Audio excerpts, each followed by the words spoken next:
Otherwise, I want to welcome everybody. Thanks for coming. I haven't done one of these 2.5-day workshops in quite a while. I shouldn't say I haven't done one that wasn't, let's say, marketed to the general public. I've done many that are for, trading companies and brokerage firms. One of the reasons why I like the idea of videoing this is because I don't really plan on doing this maybe again for a while. There's other areas that I want to move off into, mostly just to concentrate on my own trading, and so having this videotape will make it easy for me to just direct somebody to this. In other words, they call, they want a workshop, and I say, hey, that's great, get the video, and you'll get what you need. And speaking of getting what you need, I want you guys to, first of all, understand or know that there's plenty of time built in to this to answer your questions. So I am encouraging you to make comments and to ask questions. As a matter of fact, I'm looking at this as a creative experience in the way that all of you came here for a specific reason, maybe many reasons. You have your own purposes for being here. I presume, based on how the workshop was marketed in the first place, that your primary consideration or primary purpose for being here is to create greater degrees of consistency with your trading. This is what this workshop is all about. It's about creating consistency. And as all of you well know, that's not an easy task for what we've chosen to do. I think all of you also probably know, and I don't know what the experience level is of this group. I know some of the people in this group have been in the business for a long time. There's other people that I've never met before. But I assume that all of you have experienced what I'm going to call this kind of reality gap between what you realize as being possible from the market. In other words, what we're looking at is this kind of unlimited potential to, let's say, enrich ourselves, and the difference between what we can perceive and see as unlimited potential to enrich ourselves and what we end up with on our bottom line. And there could be a huge gap there. And so what I'm going to do in the next 2.5 days, and it will go very fast, it really will, but what I'm going to do in the next 2.5 days is give you a very detailed and comprehensive blueprint on how to close that gap.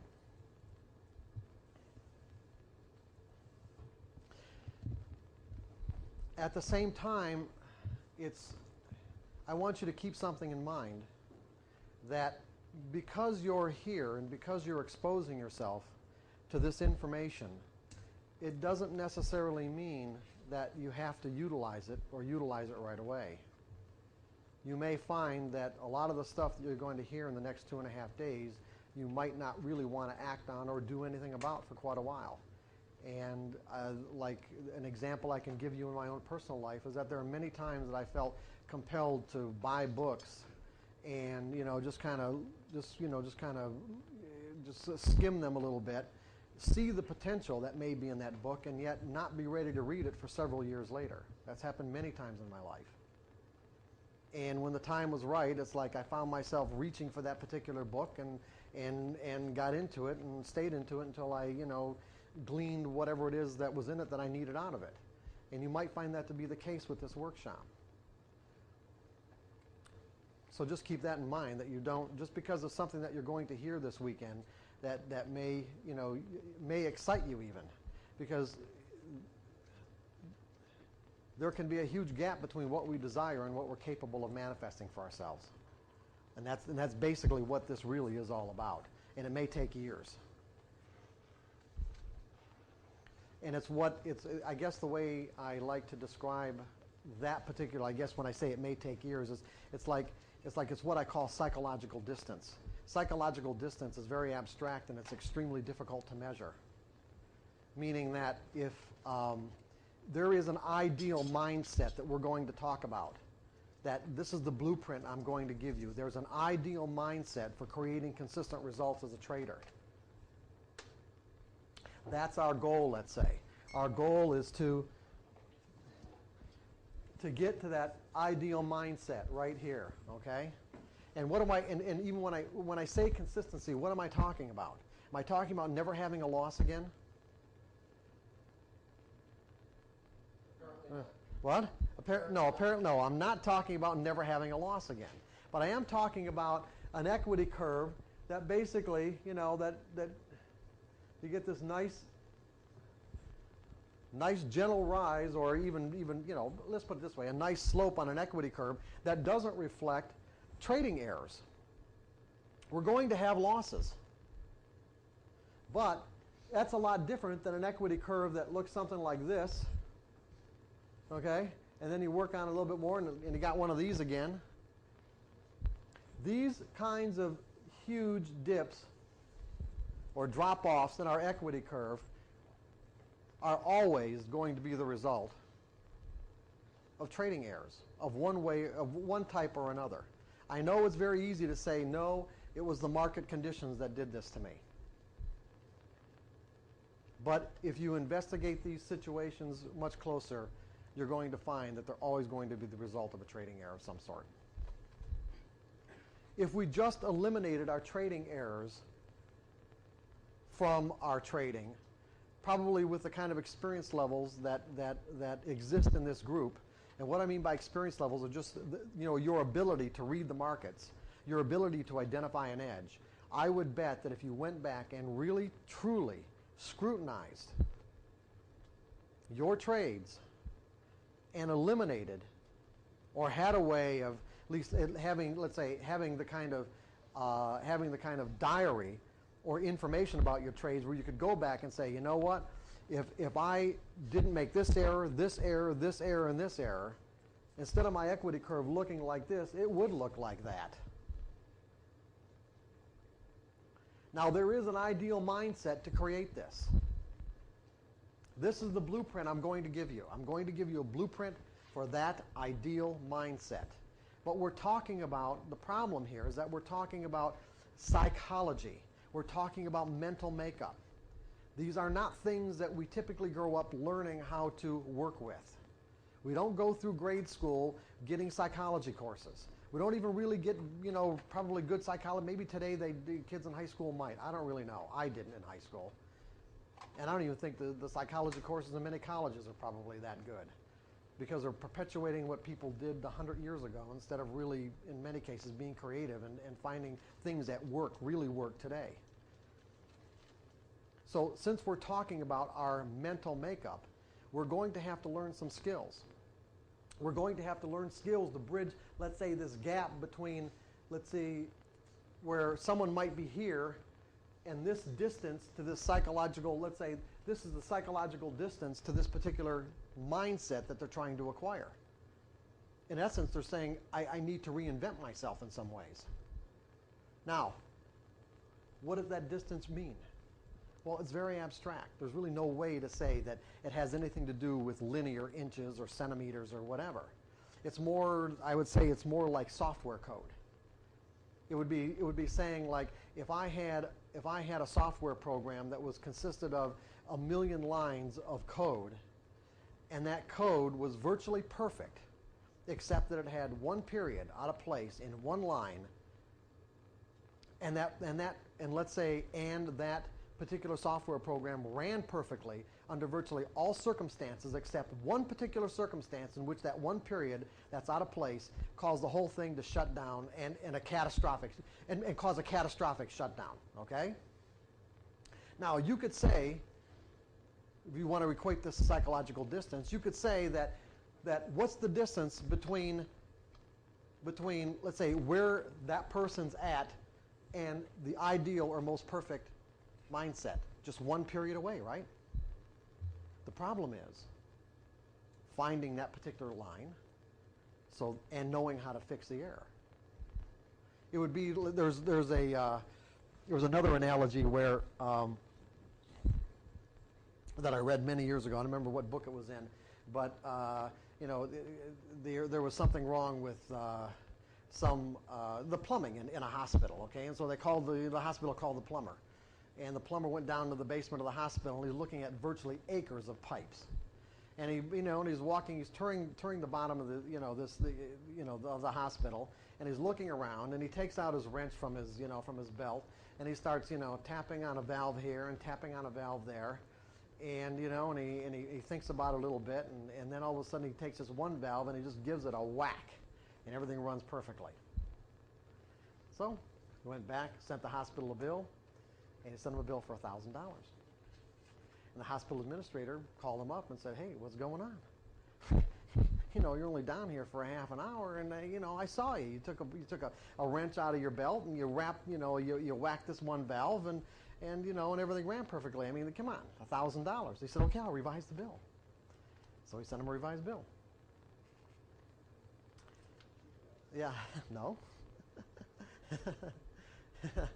$10 for whacking the valve, $990 for knowing where to whack. Okay? What we're dealing with here is a lot like that. There could be a person in this room, and I know Jake's hoping he's that person, but there could be a person in this room who's only one period away, just one flaw away from that ideal mindset. But finding the flaw and fixing the flaw could take a long time in terms of the kind of expertise that you may need to acquire to be able to do it. Just because you have to get used to working inside your own mental environment. It doesn't have to be hard. It really doesn't. And there are things that we're going to talk about and techniques that I'm going to give you that make it as easy as possible. Most of it just has to do with your willingness. Most of the reason why people are even willing to come to a workshop like this is because of the extreme frustration that they experience between that reality gap that I mentioned a little while ago. That reality gap of, I know these unlimited riches are available. They're possible. They're here. I smell it. I taste it. So I'm so close to it most of the time. But I still can't get it, I still can't bridge that gap between what I know is there and the reality of the bottom line of my statement.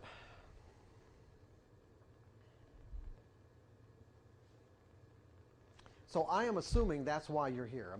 Did I assume correctly? Everyone's here for the same reason then, right? Okay. So if you've got questions, I want you to ask those questions. If you've got comments, I want you to make the comments. There's just one thing that I ask of you, and that if I'm on a roll delivering material, just wait until I'm done and then ask the question. Because a lot of times, once I get on a roll delivering material, and if you break my train of thought, sometimes it's really difficult to get back to where it was.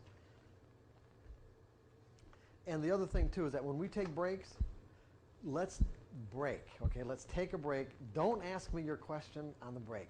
One, because we're taking a break because I need the break, number one, okay? Number two, most of the time, people ask the best questions during lunches and during breaks. They make the best comments during lunches and during breaks. And so what I wish that you'd do is save it and share it with the rest of the group and share it with the people who are going to be watching this video. Because I'm sure that we've got, a relatively good cross-section of people, and your questions are probably going to be the same kind of questions that people, are going to be asking about how to get through this material and how to understand it. And so not only will you be doing yourself a favor, but you'll be doing them a favor too. Go ahead. Well, I can't see your name. John Daggett. John, you don't have to give me, that's all right. Okay, John, go ahead. Do you find in going through this process that people will get an aha moment of where that period is, that within that trading mentality or getting that blueprint, that can be tracked back to outside of the trading environment? I'm not sure if I know what you mean by outside of a trading environment. What do you mean? Right. Oh, absolutely, sure. When that aha moment comes, can they go back and go and see those same symptoms in other dynamics? Yes, As a matter of fact, that's what you're going to find anyway.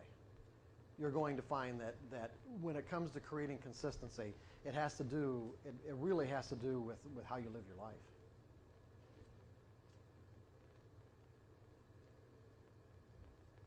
It has virtually, I haven't met anybody yet, and I'm not saying this kind of a person doesn't exist. I've met people who are close to it. I don't know, I can't tell you how many traders I've actually worked with as a trading coach, and I started doing this in 1982. And back then, I was mostly working with floor traders in Chicago. I was hired by clearing firms to work with their floor traders. I mean, these are guys that traded in the in the grain pits and the T-bond pits and the S&P pits and the meat pits at the Chicago Board of Trade, Chicago Mercantile Exchange. They trade for their own accounts. And what would happen, especially back in the 80s when things were a lot looser back then, is not like what it is today. Well, a lot of these clearing firms were like families. And since these guys were trading their own accounts, if they went debit, the people that owned the clearing firms would usually carry them. So they'd let them carry a $50,000 or $100,000 debit, and the guy would work the debit off, and he might get profitable and then go debit again, and that's basically the way the cycle ran until I kind of came along, and they found out about me, and they hired me to help these guys work their way out of their debits and to stay out of their debits, and that way everyone was benefited, because not only the trader but the clearing firm theoretically had less risk. So I've worked with a lot of traders. I have yet to really meet somebody who had the kind of, let's say, mind that was so compartmentalized, that was so divided, that under, let's say, probably the psychiatric industry would call like maybe a true schizophrenic, where they were so compartmentalized that what they did in their personal life didn't affect their trading. Did you get what I just said? That what they did in their personal life did not affect their trading. And it always astounded me, as a matter of fact. What really astounded me was how many traders didn't think that there was a connection. I mean, it was just amazing. It amazed me, working with these guys who would literally, walk out the front door, be screaming at their wife and their kids, kick the dog, and go down to the pit and have their worst day, in a year or whatever. And they didn't make the connection. It was bizarre. To me, it was so obvious that, but it wasn't to them. And that's one of the things I help them do, is make that kind of connection. So a lot of what you're going to find that it takes to just create consistency is developing an increased awareness of what you're thinking in any given moment. And having a way to gauge your state of mind. Having a way to gauge your state of mind so that if you're in the best state of mind to be trading in any given moment, or any given day, or any given hour. Because if you had a way to gauge that, and let's say you weren't addicted to trading in ways that would prevent you from not trading, put it that way, not trading, because in many cases you're going to find that not trading is like putting money in the bank. Literally, I want to say this again. Not trading is like putting money in the bank, because there will be times that you will be in a state of mind that I could virtually guarantee that no matter what your system, no matter what your methodology says, no matter what your system says, it won't make any difference. You will lose money. You can recognize these kinds of states of mind in advance. And that's one of the things you're going to learn how to do this weekend. Or at least I'm going to give you the tools to learn how to do it. And like I said, if you're not addicted to trading in ways that would prevent you from not trading, then what you do is just not trade. And you're making money. You're not trading and you're making money. That's one of the problems also of overtrading. Where sometimes there's no action, but you're trying to force it. Yeah, exactly, right. Did everybody hear, did you guys hear that on the tape? That was one of the problems with overtrading, where there's no action, you're trying to force a trade. See, there are, and I'm sorry, I can't see your name. You don't have your John, another John? Okay. Yeah, John. See, there is a way that you can learn to recognize when you're forcing a trade. Instead of after the fact, you can learn to recognize it before the fact. But the problem again is that there may be, if you're, let's say, if you have a tendency to overtrade, your tendency to overtrade may have something to do with some other aspect of your life that really doesn't have anything to do with trading at all. And so when I made the comment earlier about what consistency really consists of, I mean, there's these underlying principles that you're going to have to integrate into your mind so that you can create those kind of consistent results. But in essence, it really boils down to how you live your life. And what the interesting part about all this is the great part, okay? Not the great part. The interesting part is that you don't have to, all this stuff that we're going to learn in the next 2.5 days, all this stuff that we're going to go through, you don't have to know any of it to put on a winning trade. Do you? Absolutely none of it. None. Zero. You can make all the mistakes in the world from, let's say, from the things that we're going to learn and talk about, we would categorize as a mistake, and you know what? You can do it, and it can still turn out to be a winning trade, right? That's the problem. See, the problem is, that's the problem with doing this work, is that this work can be difficult. And you're just always one trade away, winning trade away of convincing yourself that you don't have to do it. We're creating a new rule. That's right. That's right. You can be making every mistake in the book and still be winning. You don't have to know anything about yourself. You don't have to know anything even about the markets to put on a winning trade. I've worked with many traders who started their trading career, and when I say they knew nothing, I literally mean they knew nothing. It just so happened that the first trade they put on was a winner. Say, okay, I'm going to buy. And it went up.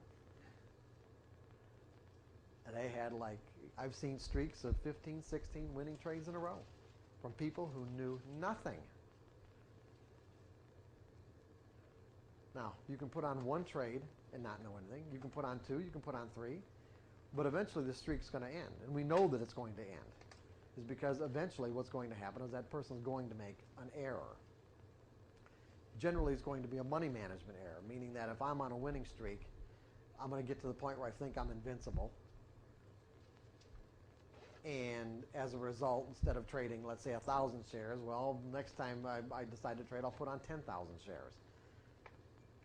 And now, if the market just even goes against me a little bit, a tiny, tiny bit, I can go and stay into a state of mind freeze, which is something I've never experienced, right? And all of a sudden, wham, I'm totally paralyzed because this is just something I didn't anticipate or expect, and then lose a ton of money. And then say, gee, if I could make money and I didn't know anything, just think about, if I learned something about the market, how much money I can make. And so I start buying books, and start buying trading systems, and start going to seminars, trying to learn all about the market. In essence, trying to learn about the market in a way that would keep that from happening again, when it never had anything to do with the market in the first place, ever.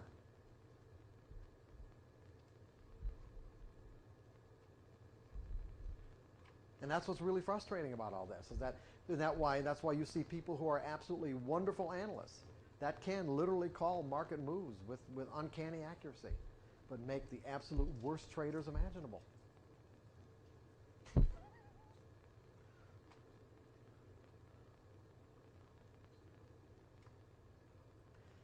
So that was kind of just the beginning housekeeping stuff, okay? Just that I want to encourage you guys to ask questions, because your questions are going to shape this experience. It really is. It's your questions and comments that are going to shape this. And like I said, we've got a ton of material to get through. I've got this organized, or let's say structured in a way where we will get through all the material no matter what. That's why I usually start on a Friday night and go for 2.5 or 3 hours just to make sure, because sometimes it can get a little tight on Sunday afternoons if I didn't do the Friday night thing. And again, depending on how many questions people have and how much they participate. But I do encourage it, but like I said, if I'm on a roll and you want to just wait until after that's over with, that I would appreciate. So anybody have any questions right now? We're all set? Okay. So basically what I've kind of done is boiled trading down. By the way, guys, can I walk back there? Can I walk? Yes. Okay. How far can I walk? You tell me. You're still good. Tell me. That doesn't look that great. No? Okay. So No, that's good. about right here, right? Well, when you get in front of the projector, it's not the greatest. Okay. Right about from here to here then? Yeah. Okay. You can keep going to the right as far as you want. Oh, okay, good. Like about right here. Yeah, you're left. Okay. Yeah. Thank you. Yeah, see, the other thing about the other room was that I wouldn't have these bright lights in my eyes because they had higher ceilings, but I wanted you guys to have these good chairs. I really did. Yeah, it really does. It makes a huge difference. So I just, I thought, okay, I'll put up with the lights. They get the chairs because they won't move the chairs. I mean, these chairs belong in this room, and that's it. Okay, and all the hotels are like that. We've run this kind of crap all the time. Anyway, so.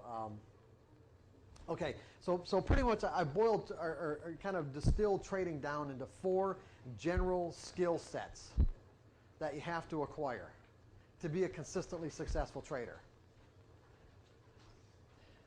First of all, you have to know how to identify an edge, don't you?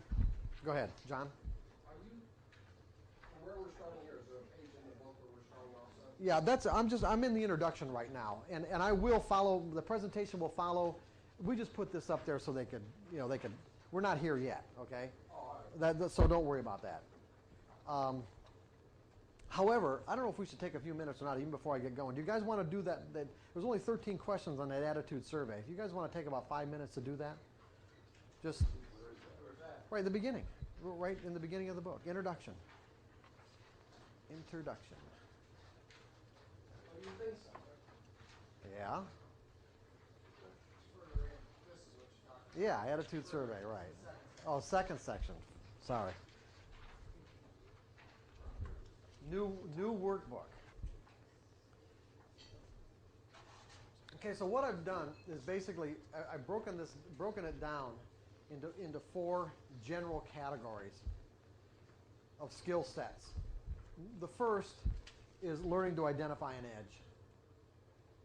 And that's the easiest part of this whole process of becoming a consistently successful trader, and therefore the one that most people gravitate towards.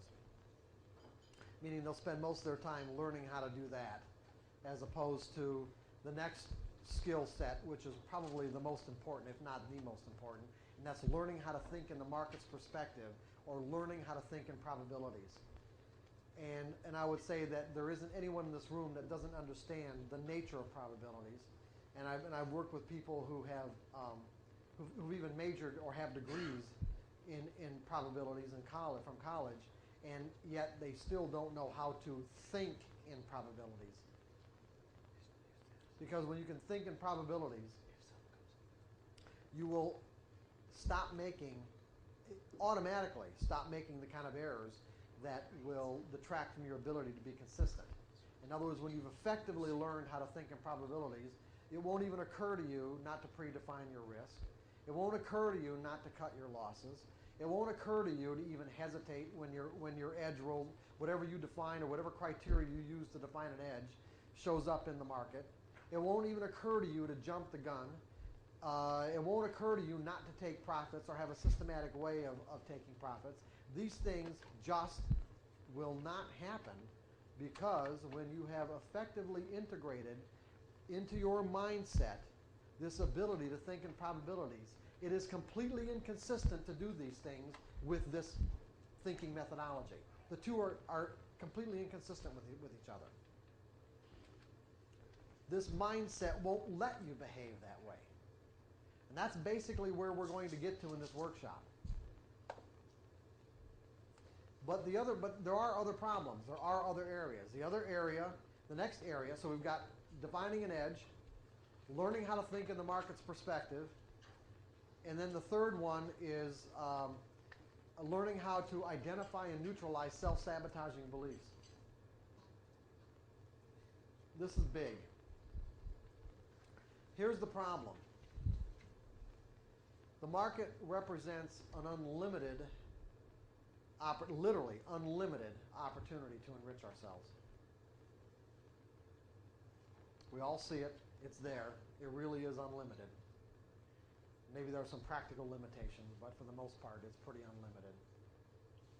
But that doesn't mean that the kind of things that we've accumulated, meaning the kind of beliefs that we've accumulated throughout our lives that exist in our mental environment, are in complete harmony with our desire to create consistent results, or to tap into, let's say, that unlimited ability to enrich ourselves. In other words, not everything that we've learned would argue for increased or vast riches or prosperity. Not only would it not argue for, it might argue completely against. These are things that we might be conscious of.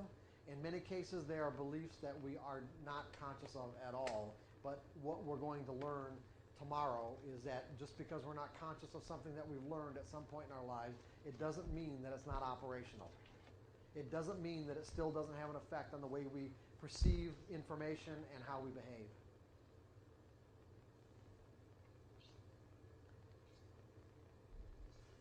And this, this is the area, learning to identify and neutralize self-sabotaging beliefs is an area that can take quite a bit of time to master, can take quite a bit of expertise, as a matter of fact. Now, you might be saying to yourself, does that mean that or what you're saying to me is that I really have to kind of tear apart my identity or personality to be a consistently successful trader? No, you do not. You don't have to go through that process. But if you choose not to go through that process, then you're going to have to do something to compensate for it. You can create consistency without having to go through and identify every belief that might argue against increased prosperity or being, accumulating more and more money as a trader, put it that way.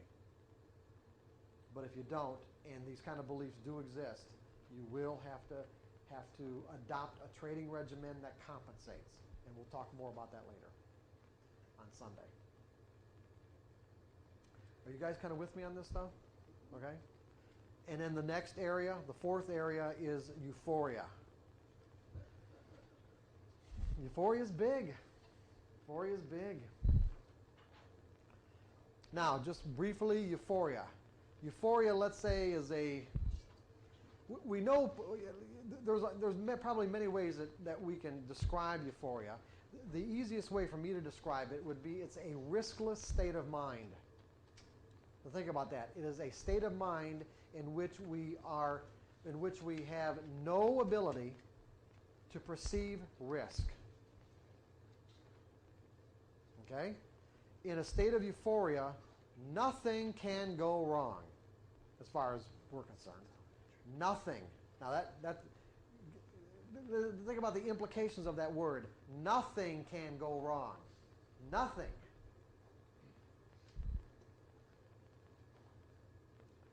However, we all know the market may not agree with that.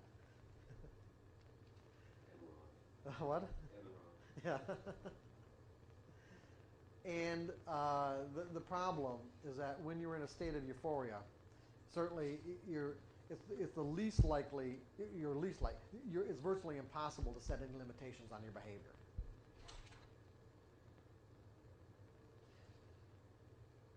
Everyone seems, at least from my experience, everyone seems to have a different threshold for entering into that state of euphoria. And there is a threshold there. It's like there's definitely a difference between confidence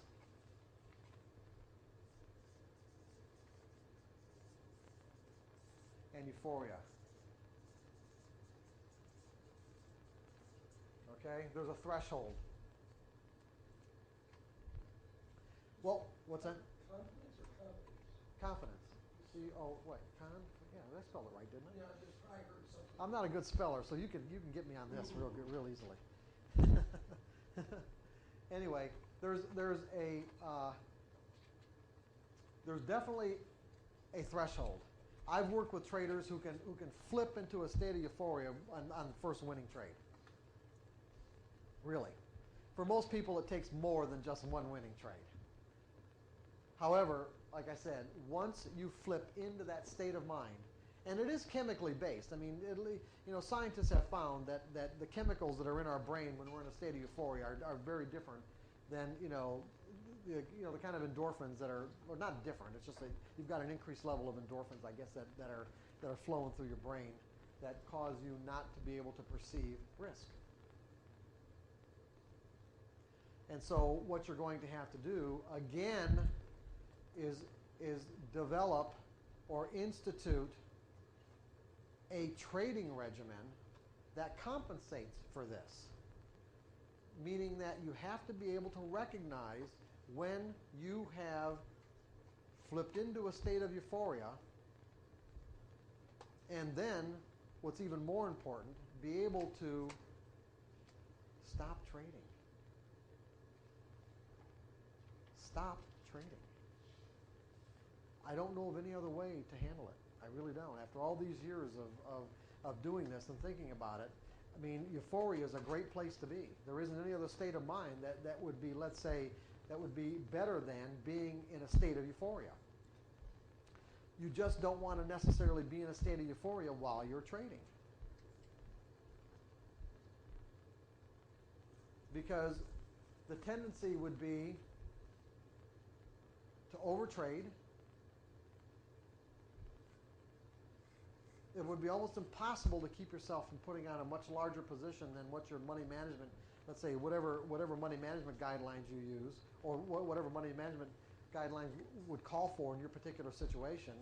And if you do, and then of course as your size increases, then the market just, the amount of distance the market has to move against you to cause you to flip in from euphoria into complete terror or mind freeze is just very tiny. So you go from this, you go from heaven to virtual in a state of mind that's heaven to hell in one instance, just by having the market move a few ticks against you. And the problem is that this can create an enormous amount of psychological damage that's really hard to recover from. It's extremely difficult to recover from this.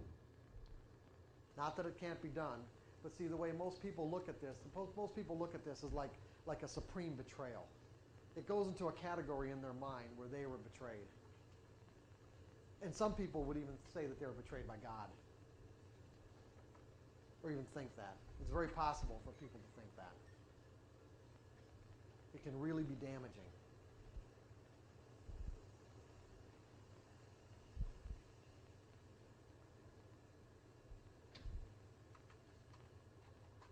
So you're kind of all looking at me like, okay, what do we do now?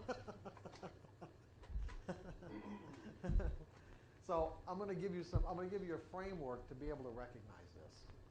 And when you think about this, if your objective, if what you're saying to yourself or me or whatever by being here is that my objective is to create consistent results, that depending on how strong that desire really is, will in essence be part of the tools that you will use to be able to recognize when you have actually flipped into that state of euphoria and say to yourself, you know what, I'm going to enjoy myself and the money that I've made getting there some other way other than trading.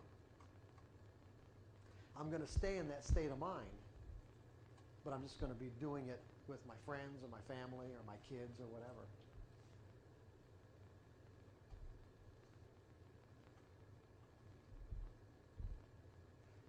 Or maybe you guys are all looking at me like you know really what I'm talking about here. Trying to get to you for you.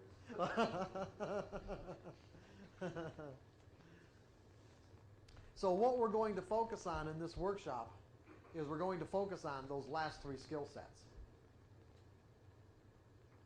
Is there a psychological profile that would suggest that you shouldn't be trading or would suggest you be a good trader? Okay, the question is there a psychological profile that would suggest that you shouldn't be a trader? Or should be, or could be a bit, could be a good. Well, when you say psychological profile, I guess you're going to have to be more specific. Do you mean personality types? Yes. Yeah, see, the problem with me answering that particular question is that I've never looked at personality types as being relevant.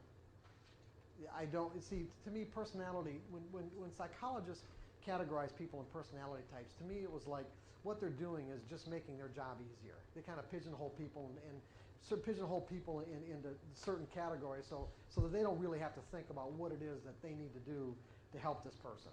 So I've never really categorized anything in personality types at all. I categorize everything in terms of what people believe.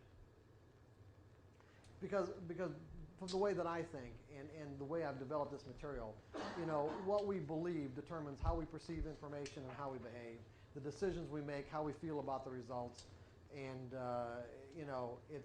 it doesn't really matter what kind of personality type that psychologists would say that you have anyway. But are there people, for an example, maybe to answer your question, are there people that I've met that seem to be more predisposed to being successful as opposed to, say, people that I've met that are predisposed to not being successful? Sure. People who are really rigid in their thinking, really black and white, they have just have difficulty in terms of flexibility, are, let's say, predisposed to not being able to think in probabilities very well. When people who are, let's say, predisposed to make money are those people who don't give a shit about money. In other words, some of the best floor traders that I've ever worked with are floor traders that it's just a game. The money is virtually irrelevant. And so when they put on trades and they put on the kind of size that they're putting on, it isn't, they don't think about it, let's say, the way that a normal person thinks about it. What's that? That's right. I was going to say that. And they love it. Yes, absolutely. Because when you really get right down to it, you really got to love this. You really have to love it. People who are also predisposed to being successful are people who genuinely enjoy this. And enjoy it in a way where they're not necessarily addicted to it. There's a difference. Because when we talk about addictions, what we're really saying is that whenever we're operating out of an addiction, we're operating out of a state of choicelessness. All addictions create choicelessness. Not choice, but choicelessness. All addictions, when we're operating out of an addiction, we're operating out of choicelessness. In other words, the addiction will dictate how we see things and how we behave. And as traders, we have to be supremely flexible in terms of what we can do or not do. In other words, we always have to be acting in our own best interest at all times. And addictions will definitely cause us not to act in our own best interest at all times, because we'll have to satisfy the addiction. What we might have to do to be acting in our own best interest could be diametrically opposed to what our addiction says we have to do. That's what I'm saying. And so what's going to win is our addiction.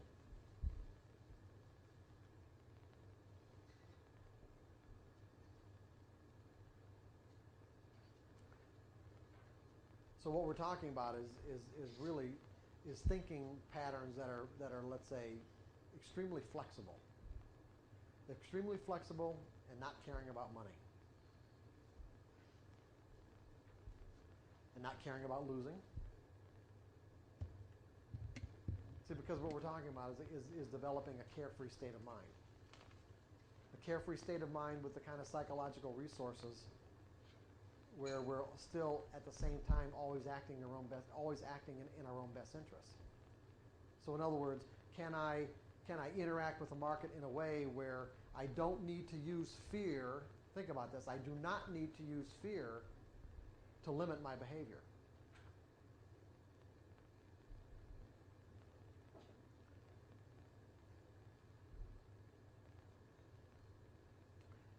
Because that's the way it is with most traders. They have to use their fear of the market or their fear of what could happen to limit themselves. And that's exactly what we want to eliminate. Is this ideal mindset that we're talking about doesn't have any fear. There's no fear of the market at all, because it's really not the market anyway, it's ourselves. The reason why we fear the market is because we can't trust ourselves. Any fear that we have of the market is just simply a reflection of the fact that we can't trust ourselves. We can't trust ourselves to do what we need to do when we need to do it without hesitation, and without reservation or internal conflict or argument. Does that make sense to everybody?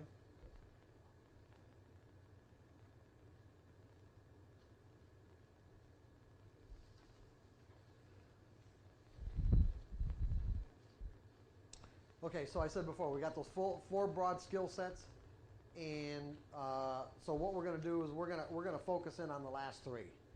Learning how to think in probabilities, learning how to identify and neutralize self-sabotaging beliefs, and setting up a regimen so that you can recognize when you flipped into a state of euphoria. Now, and we're going to do this all within the context of the three developmental stages of a trader. Trading mechanically, trading subjectively, and trading intuitively. So what I'm going to do is I'm going to take all this information that we're going to go through tonight, all day tomorrow, and then part of the afternoon on Sunday, or part of the morning on Sunday, and I'm going to put it all within this context. I'm going to put it all together within this context of trading mechanically, subjective, and intuitively. And the reason why I do it this way is because, again, I don't have a profile of people who attend this workshop, and I've gotten people who are novices all the way to people. The biggest trader I had was somebody that had $1 billion under management. And so, everyone's at different levels of development in terms of what they need. And so there may be traders, there may be people in this room that are, let's say, at a point where they can trade subjectively and are now, getting, say, a high volume of intuitive impulses about the nature of what the market's going to do. And so what I do is give you these skill sets for each one of these levels of development, or these skills within each of those levels of development. Chances are, however, if you haven't completely learned how to think in probabilities, you're going to end up in the mechanical stage of trading, regardless of how many years you've been doing this.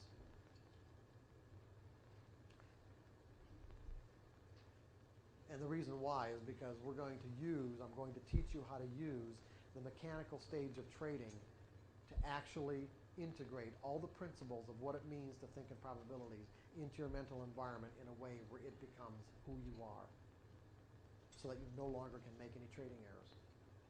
Where it virtually becomes impossible to make a trading error. And I really mean that. It becomes impossible to make a trading error. It's just not part of your identity, not part of who you are.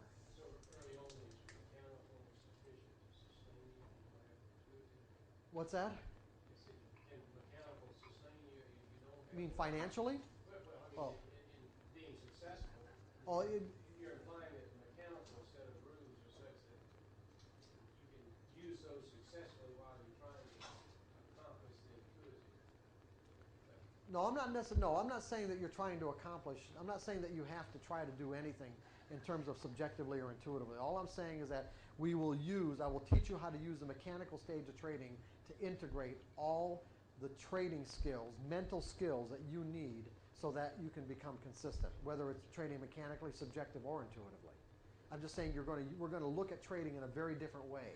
We're going to look at trading in a way like, how am I going to use my trading and what I've learned about how to identify an edge to actually create certain skills inside my mental environment. That's what I'm saying. And then once those skills are set, then you can do anything you want. If you want to trade subjectively and you want to trade intuitively, then you can do that. But there are some constraints there, because remember when I said if you don't want to get into identifying and neutralizing self-sabotaging beliefs? Well, when you start trading subjectively, a lot of those things start making a lot of money. A lot of those beliefs, if they exist, will start working on the way you see the market and how you behave. And therefore, one of the compensating factors is to go back and trade mechanically. And I'll explain all that tomorrow. That'll be. What does it mean to think in probabilities? To really learn or understand what it means to think in probabilities, we really have to get at the very core or the very foundation of what makes prices move. This is really critical. And what amazes me is how many times, I've over the years, I've done these kind of presentations, especially in huge conferences, where people have traded, and they've been trading for a long time, and they really don't understand what makes prices move. At the very fundamental reasons why prices go from one price to another. And it's of paramount importance. Not only, like I said, as a foundation for learning how to think in probabilities, but also for learning how to read the markets. So, for an example, if we've got 12, 11, 10, 9, 08, and the last price was 10, what does that mean, first of all? When the last price is 10, what does exactly that mean? That's fairly priced. Yeah, that's fair value, right? In other words, it's what someone's willing to pay and what someone's willing to sell for and what someone's willing to buy for. Now, if you look at trading, when anybody puts on the trade, no matter what kind of trade it is, there are only two outcomes to every trade, are there not? Right? I need you guys to nod your head, okay? At least tell me that you're with me on this, okay? There's only two outcomes to every trade. What is it? What are those two outcomes? There's going to be a winner or a loser. So every trade that we put on has only two possible outcomes. Well, it could be break. But how long is it going to stay break even? No, that's not what I'm saying. Say you could put on a trade at 10, and how long is the market going to stay at 10? Okay, that's what I'm getting at. All I'm saying is that yes, you could scratch trades, but look, as of yet, I have not met somebody. Well, let's put it this way: and everyone trades. We only got two outcomes to every trade, and everyone trades for the exact same reason. And what is that reason? To make money, right? And I have yet to meet somebody that actually consciously put on a trade before they put it on, thinking it was going to be a loser. I have not met that person yet. Now, I'm not saying subconsciously they didn't hope that it was a loser for some reason or another, but at least consciously, everyone trades for the exact same reason. Now, so we've got everyone trading for the exact same reason. We've only got two outcomes to every trade that you put on. It's either going to be a winner or a loser, and there are only two ways to make money. You have to buy something low and sell it back at a higher price, or sell something high and buy it back at a lower price. Those are the only two ways that you can make money. Now, if that's the case, and the last price of something was 10, where everyone agreed, at least in that moment, two traders or more agreed on the value of something, what is going to cause the price to go to 11 or down to 9? Imbalance. Okay, you're saying imbalance. That is correct. That's right. Okay, that is absolutely correct. But let's be a little bit more detailed here. More demand than supply. Well, okay, you could. I'm not going to argue with that, but that's not the answer I'm looking for. What buyers and sellers? That's not the answer I'm looking for either.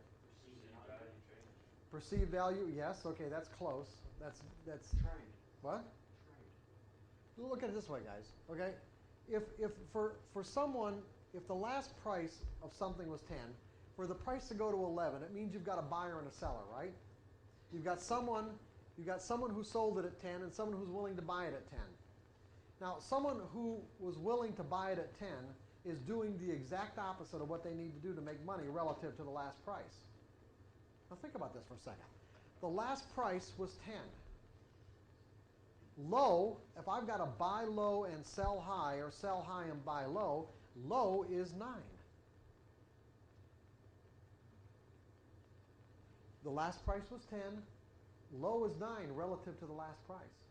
If I'm willing to buy at 10, what does that say about what I think where prices are going to go. What? Yeah. Yeah, when you say perceived value, exactly. In other words, let's look at it like a football game, a basketball game, a prize fight, or whatever. We look at, everyone talks about, let's say, the word momentum. Who's got the momentum on their side? If you take these two traders, the guy that's selling it at 11 is doing exactly what he thinks he needs to do to make money. He is selling high relative to the last price. He is being passive. This is what's critical. He's being passive. Remember that everyone trades for the same reason. Go ahead. Why does the person that's selling have less of a conviction? Did I not hear you correctly? You said that the person willing to buy it has a stronger conviction. Well, let's put it this way. I'm not saying that the seller has less of a conviction. He could have a very strong conviction and think he just got a deal, right? All I'm saying is that we can say, and that could really be the case, and that kind of conviction can stop prices on a dime, can it? Okay, so that could be a reversal right there. All I'm saying, David, is that if you look at these two people, you could say that the guy that's willing to step out and step up and bid a price up would, let's say, you're right, he doesn't have to have a stronger conviction, but we're going to, for prices to keep on moving up, then we'd have to say that the buyers have a stronger conviction than the sellers. They have to, because they're willing, because one, not only are they willing to bid the price up, but that the conviction itself might not be as strong in this case. There might just be more buyers than sellers. So it's a combination of two things. It could be either there's a stronger conviction, or there's more buyers and there's not enough sellers to absorb the buyer's orders, right? And if there's one at the point at which there's enough sellers that come into the market to absorb all the buy orders, then what's going to happen? The price is going to reverse. So it could be a combination of two factors. It could be just numbers or conviction itself. But to make the point, what I do is I just usually say conviction, because really all price movement is a function of what people believe about the future. That we can say for sure. There's only two ways to make money. You have to buy low and sell high and buy low. And for the price to go from the last price to this price, someone has to be willing to step out and bid it up and pay more than, do the exact opposite. That's the important part. That's why I say more conviction, because he has to do the opposite of what he needs to do to make money. If I'm only doing this to make money and I've got to do something that's opposite relative to the last price, then that is an indication, okay, that, let's say, that's an indication that there must be more conviction, at least in that moment, probably. What's that? Okay?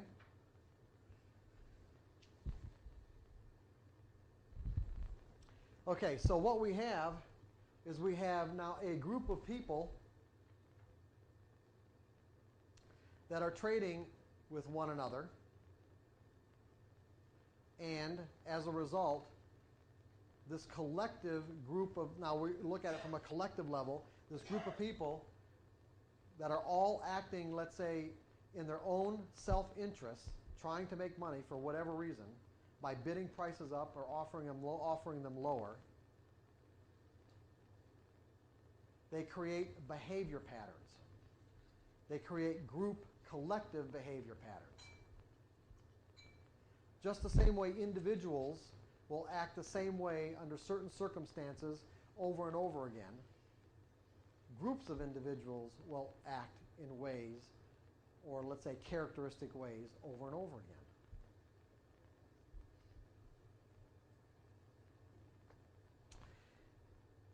Let's see, where are we? And so what technical analysis does is basically identify these patterns for us. So we can use any number of tools that we've learned. We can use trend lines. We can use, moving averages, Fibonacci relationships, stochastics. All these technical tools that we've learned about, all they really do is categorize and organize group human behavior in a way where we can identify what we're going to call an edge. An edge is simply a higher probability of one thing happening over another. So when we talk about an edge, we're talking about simply there's a higher probability of one thing happening over another.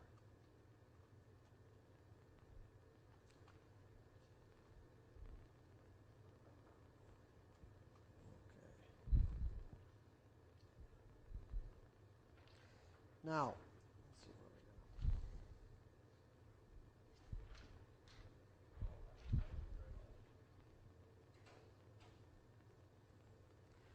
go. Now the problem is that even though technical analysis creates or identifies these patterns for us, patterns imply consistency, do they not? So in other words, if I can identify a pattern that repeats itself over and over again, it implies to me that I'm going to get a consistent outcome. But do I get a consistent outcome? Well, yeah, I do. But it depends on what level you're talking about. At the macro level, over a large sample size of outcomes, it will be consistent. Just like the flip of a coin. If I flip a coin 1,000 times, and I have, let's say, if I have sample sets, if I have to do 10 sample sets of 1,000 flips, what are my results going to be? They're going to be consistent, are they not? Is that a pattern? I'm going to get a 50-50 outcome, or close to it, if I have a large enough sample size. That's at the macro level. I can get a consistent outcome. But at the micro level, what about each flip in relationship to each other? Yeah, in other words, independent and random. So for an example, if I know that out of 1,000 flips, I'm going to get a 50-50 distribution between heads and tails, am I going to know the exact sequence of heads to tails? No. So I could end up with, streaks of 10 heads in a row, 12 heads in a row, and if I get 12 heads in a row, what are the odds that the next flip's going to be heads? It's still 50-50, right? And so at the micro level, there's a random distribution between heads and tails. At the micro level with trading, or using technical analysis, there's also a random distribution between wins and losses. So you could develop a trading system that you could test and find that, over a whatever sample size of trades, you could have 60% winners or 60% winners, 10% scratches, and 40% losing, or 30% losing trades, but you wouldn't be able to tell me the actual sequence of winners to losers to scratches, meaning which trades were going to be the winners and which trades were going to be the losers. Which means what? Random outcome. Which means that I'm going to have to adjust my thinking in a way that allows me to compensate for the fact that there's a random outcome when my mind will tell me something different.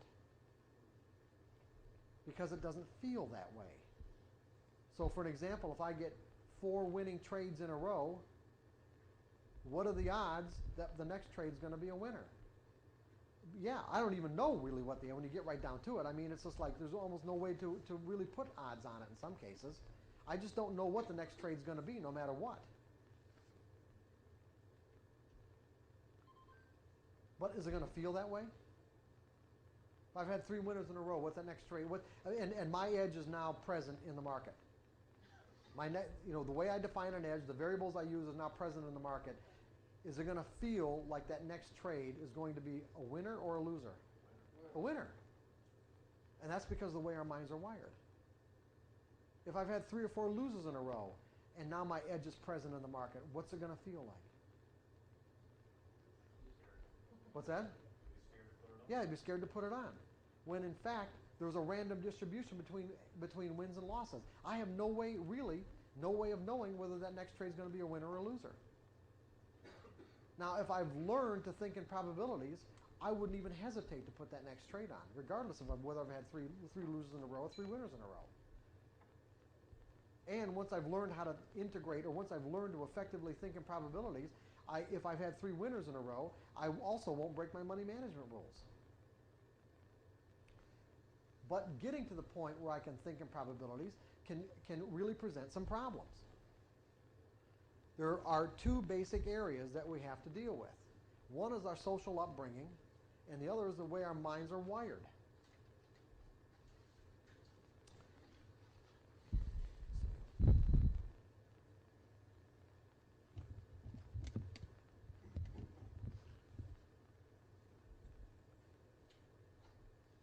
Which I'll get into in a little bit. Let's see.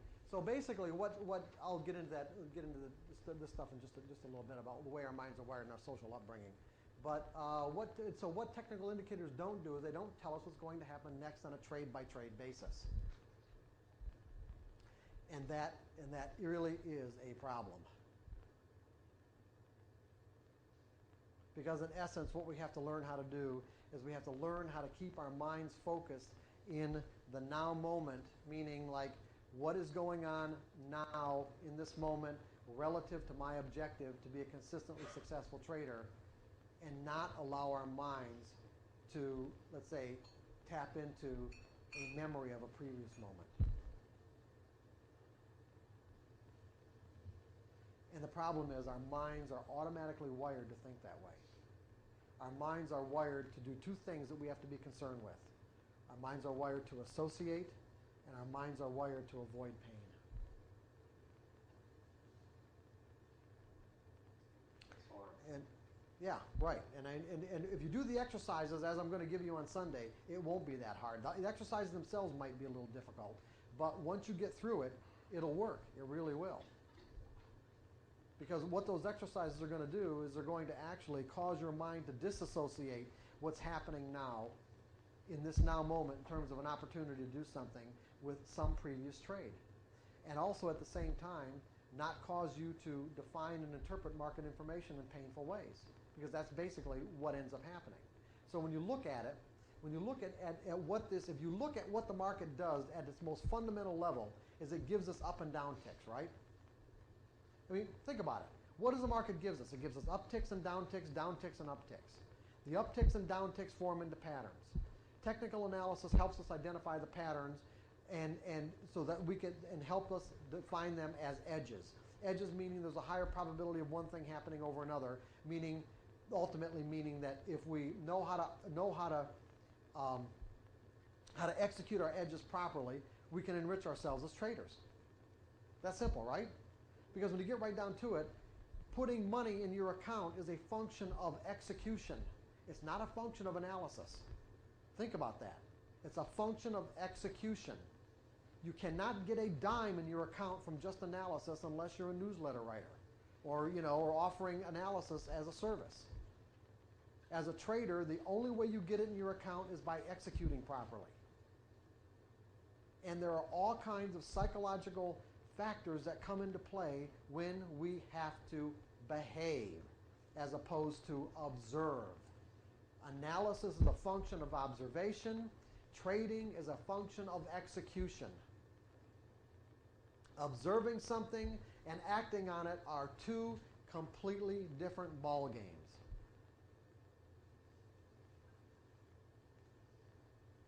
So what we have is we have up and down ticks, right? The up and down ticks, like I said, form into patterns. Now, do the up and down ticks in and of themselves have any charge associated with them? Yes? You think there's a charge? I mean by like negative or positive charge? You do? Why? I think that at certain times, depending on which way the market's going, you associate different feelings based on which way the market's ticking, whether you're up or down. I think some people can have a tendency, if they're in a losing position, to